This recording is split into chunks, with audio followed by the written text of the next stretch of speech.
We are privileged to be joined at Betfred this morning by Frankie Dettori, a man who's rewritten history in racing, who's given us so much joy in the saddle and as well as that off the saddle, being such a character that racing has loved for so many years. Frankie, it's a pleasure to have you here. Thanks for coming in. Thank you for having me. It's a busy week. We're days away from the Derby. The farewell tour is going extremely well with the first classic of the season and hasn't really stopped since for you, has it? How are you feeling? You must be happy with how this year's panning out. Yeah, I gave myself a year to say my last goodbyes. It's going well at the moment. I'm pretty relaxed, to be honest with you. Mm-hmm. But I'm looking forward to Epsom weekend, obviously. I'm going into it with some good rides. We just need a bit of luck now. So I'm trying to enjoy it as much as I can. Mm-hmm. We'll talk about the Betfred Derby shortly, but if we take a look back at your career, because it's been such a brilliant career over the last 30 plus years, what's it been like to be Frankie Dettori, to be at the top for so long? I'll be honest with you, it's gone like a flash. Mm-hmm. It feels like it was not long ago that I landed in England as a 14-year-old boy, eager to learn.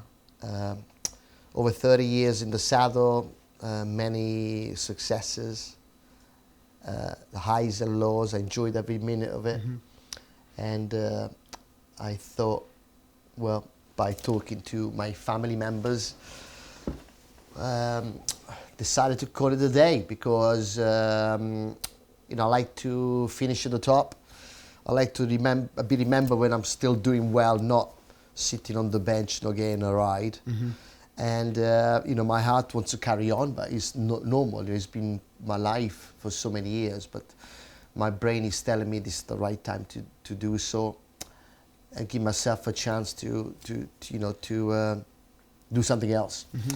Because when racing stops, that doesn't mean you stop living. You gotta do something else. So hopefully find a spot in the media somewhere and take it from there.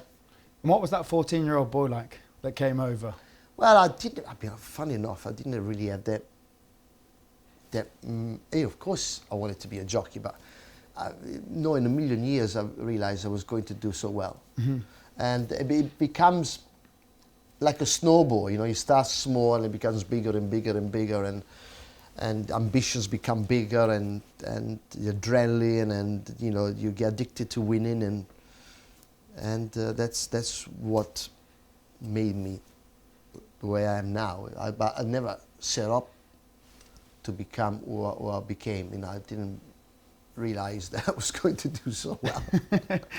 I heard you say that you wanted to be a footballer to start. I wanted to be a footballer, and unfortunately everybody grew a foot and I didn't. So I decided to give racing a go. Yeah, obviously being Italian, football is in our blood. Mm-hmm. Follow Juventus, Arsenal in England. But I'm glad that I became a jockey, not a footballer, because I wasn't that good anyway. And racing in your blood as well, of course. Yeah, absolutely. From your father. Yes, sure. Yeah. And I love the horse. Mm-hmm. I love the animal. I love the competition. I love the buzz, the speed, the thrill, the smell, the people screaming. I mean, the whole package is an unbelievable thing. Mm-hmm. that I've done. And when you look back at your career, there's been so many great moments. To you, what are some of the best moments? There's been many, but obviously the one I'd be the proudest would be the 96 when I won the 7th at Ascot. Mm-hmm. I think that'd be my greatest achievement. Obviously, one of my biggest thrill was winning the Derby on the Golden Horn, my second one. But listen, we can sit here all week talking about all the races that I won, but they're the two that spring to mind, I'll be honest with you. I hope you don't take this as me calling you old, but it shows how long you've been at the top. Yeah. When you rode the Magnificent 7. How old were you? Oh, that was the year I was born. Yeah, here we go. So you've been at the top for my lifetime. Yeah, absolutely. Beyond that. I mean, I've been lucky, and obviously Luca was a great influence for me. And then I had 18 years with Godolphin, then I worked for John. So I've been very lucky that I've had, you know, some great people behind me to back me up. So it's been, you know, it sounds quite long, 36 years in the saddle, but to me it feels like 5 minutes. And that day when you rode the 7, I've watched replays of it, I've seen clips on social media. I'd love to hear it from you, what it was like. When did when did it come over you that you were rewriting history? Because it might never be done again. I'll be honest, with the first one I thought was a certainty, and he did win. Second one I was lucky, because another strider would have finished third. Then obviously Mark of Esteem was the most important one, the QE2. And with the great mare, Buzz Rasham. Then Decorated Deer, looking at hindsight, he was also a certainty, because it was a Group 2 horse running in the handicap. Then the fifth, Faithfully, don't remember it, a complete blank. I guess the emotion took over, then I don't remember it. And then I remember race 6, Lock Angel, because I knew that I was so close to equaling the record. Then, you know, I started to get a bit emotional, and then the 7 was just incredible. I mean, even up to now, I still don't know how it happened and why it did happen. I mean, and you know, it was one of those freak days that even I'm kind of shocked thinking about it. And what about before that last? I'm kind of envisioning like a World Cup final penalty shootout, and you're walking up to take the penalty. What were you like in the weighing room before that? I was so chilled, because everybody was getting all revved up, and I said, forget it, I said, slow down. This was, it was what, 14:20 in the mornings, it was favourite, and I said to myself, well, I don't want this race to spoil my day. I mean, if it gets beat, so be it, and I'm going to try to win, of course, but, so, and I was very, very relaxed. I had a standing ovation on the way to the start, and I was really taking it all in. And luckily, with Fujama Crest, it didn't take much thinking. He was a front runner, so you just kicked him up the front and all for the best. And I kicked him up to the front, and where I expected everyone to pass me, they didn't. And so I was, I was pretty shocked, to be honest with you. Yeah, it was so surreal, because I actually didn't quite expect it. So I was taken as well. Did you have to go to work in the morning? I didn't have to go to work in the morning. I was taken to a birthday party it was my fiancée at the time, by my wife. And we ended up having a massive argument on the way home. And that's how my day ended. So where I should have been probably the most important day of my life, I ended up in a big argument. Anyway, so be it. Betfred actually had signs up in the shop, I don't know if you know this, but saying Frankie Dettori wanted dead or alive. Yeah, right. Yeah, it wasn't only just Betfred, I think everybody else. You know, funny enough, obviously, £40 million were lost on the day, but, you know, £40 million was won by the punters. And it's gone over 20 years. I still have people almost on a daily basis coming up and say thank you. I paid their mortgages or their wedding or their holiday. I mean, from all walks of life, to nurses, taxi drivers, teachers. Amazing. I touched and I changed people's lives. And you know, it's not just a dream, it was true. So it was amazing. And it didn't stop there, obviously. That was almost a springboard to more success for you. I mentioned you've been at the top for so long. You mentioned your wife there. Who are the people, you know, behind you that have kind of kept you going for so long as well? Well, I think, first of all, is a personal thing. You always try to challenge yourself and try to better yourself. And then, you know, obviously, you know, I was luckily then I had good horses to keep me going. You know, even from the start, the Kumanis, when I had my mark of distinction and my first Group 1s, and then Godolphin was a massive influence. I mean, in 18 years, you know, with them, the amount of good horses then I was able to ride was incredible. And then the latter years with John, I mean, we had so many champions this last 10 years, it's crazy. And So I've been fortunate that way. Then I had a good team behind me wherever I went, and that's why I kept going for so long, I guess. And obviously it doesn't happen without you on board. If I could see into the mind of Frankie Dettori, what is it that's made you tick to keep winning? I think you just got it inside you or not. You know, I like the challenge, I like competing, I like winning, and that's what keeps me going. Yeah, I would say that, all of that. Do you think you'll miss, you must? Yeah, of course I will miss it, 100%. Like I said, my heart doesn't want to stop, but I feel this is the right time. You know, I'm 53. I want to. People remember me when I was still good, not when I'm going for a ride at Windsor on a Monday. You know, I want people to remember, you know, still riding at my best of my powers in the biggest races with the best horses, and that's the way I want to be remembered. And it's such an achievement to keep going for so long. And I can't think of many sports when an athlete will keep going into their 50s.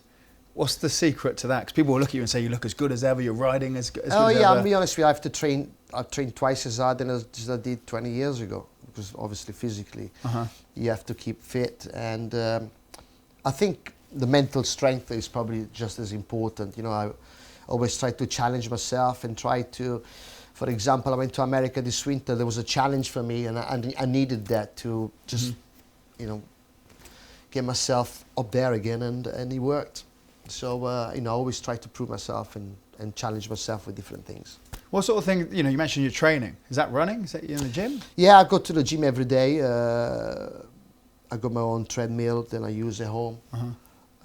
Yes, and I you know, unfortunately, you know, I have to, unfortunately, no, I do have to ride with people 30 years younger than me, so I have to be as fit as them. So that means like keep fitness at the very top all the time.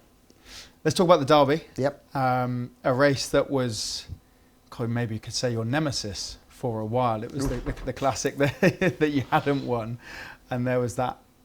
I remember when you 2007. Came onto the scales and just onto your knees with your hands in the air. Finally, well, I thought, you know, obviously for a jockey, the pinnacle of your career is to win the Epsom Derby, and you know, it was on my 15th attempt, and that was the last piece of the puzzle, because up to then I won every classic bar the Epsom Derby, or every big race bar the Epsom Derby. So it was a relief than enjoyment. And then 2015 Golden Dawn was really enjoyment, because I really got to enjoy it, and here we are. I'm talking to you now. I've got one more crack at it. You know, when I said that I was going to retire, never in a million years I thought I'd be in the Derby with a horse with a legitimate chance. So I'm super excited, and yeah, well, we're going to give it one last go. And another go with John as well. Yeah. The pair that obviously teamed That's right. We started with him at Pollen Count in '93, and here we go. 30 years later, I'm riding for him again. 30 years, wow.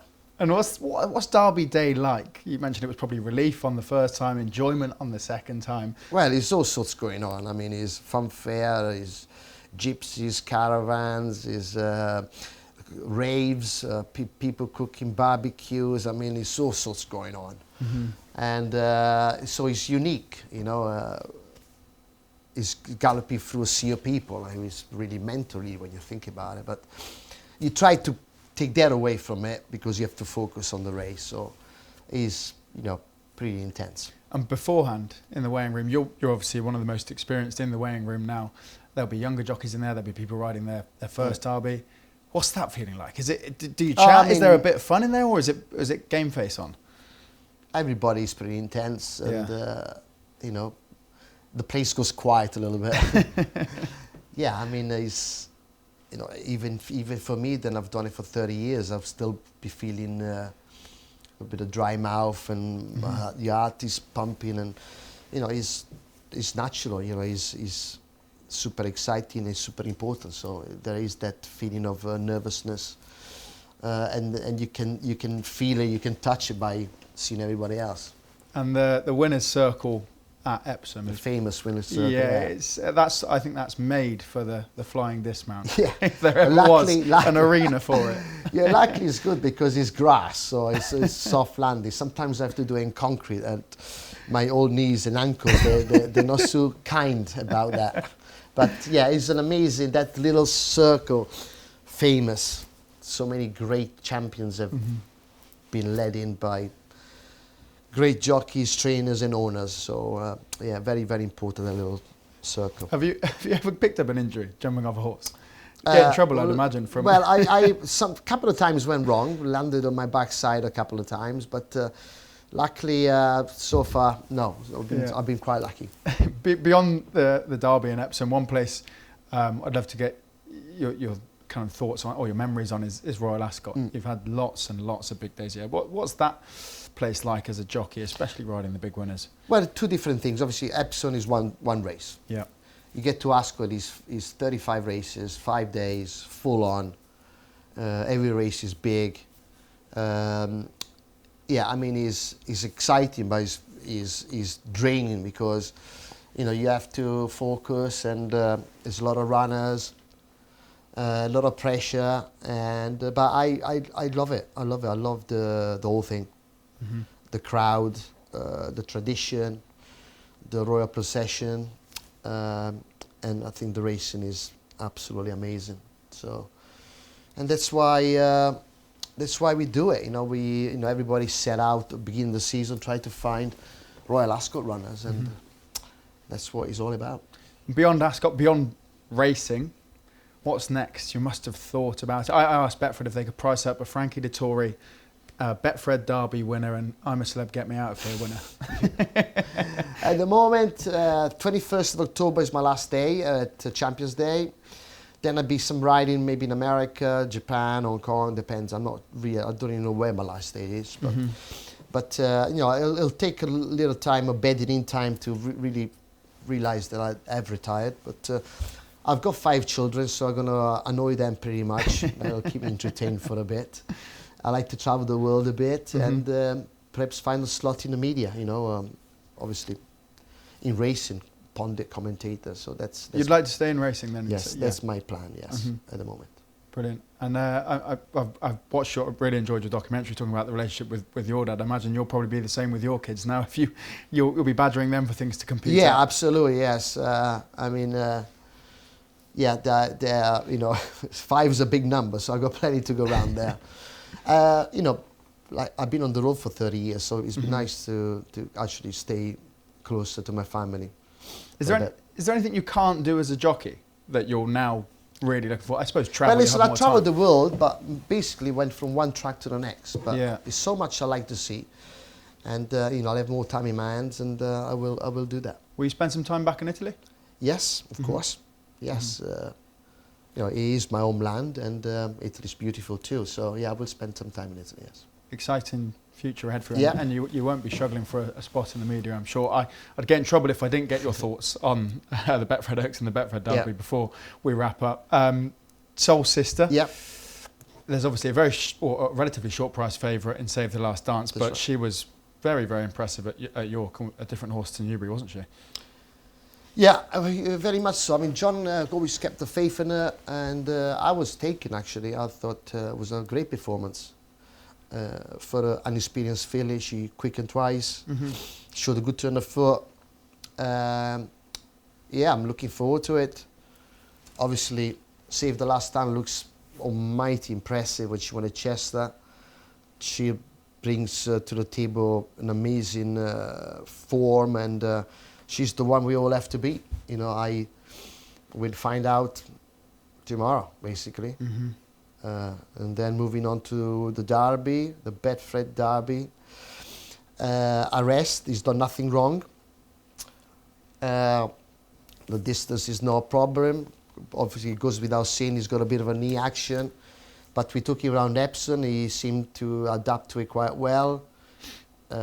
He looks a wide open Derby to me, and I think I've got as good a chance as anybody. So, yeah, I wouldn't like to swap him with anything else. I'm happy with what I've got. He's always on the up, and I'm sure he's going to show a good account of himself. Because lots of people have been talking about the ground, but as you mentioned, he galloped well enough, didn't he, on ground that will probably be similar to what they race on. Yeah, look, in general, Andrew, the clerk of the course, does a great job. Look, it is what it is. That I can't change the ground or the weather. Well, the good thing about the horse as well, we're going into the race, he's in good form, and you know, we're going to roll the dice and see what he's made of. And the draw? Draw is fine. They've been winning from everywhere. I mean, back in the day when it was 26 runners, might have made a big difference, but 16 runners, I don't think. I think everybody makes a big fuss about the draw. What you need is a good horse. Simple as that. To win the Epsom Derby, you need a good horse. It's not the draw that makes the difference. And if you did manage to win, the party's on me. I've got the invite anyway. Would that be the race that you'd most like to win this year? I like to win it. Oh, look. You'd like to win them all. We're taking one step at a time. Obviously, it's the Oaks tomorrow. Then we got the Coronation, then the Derby, and then obviously we got Royal Ascot straight away. So one step at a time, and so much to look forward to. With so many big races. So fingers crossed, and it goes well this week. Well, thank you very much for your time today. Thank you for having me. And we wish you all the best for the Betfred Oaks and the Betfred Derby. Thank you, Frankie.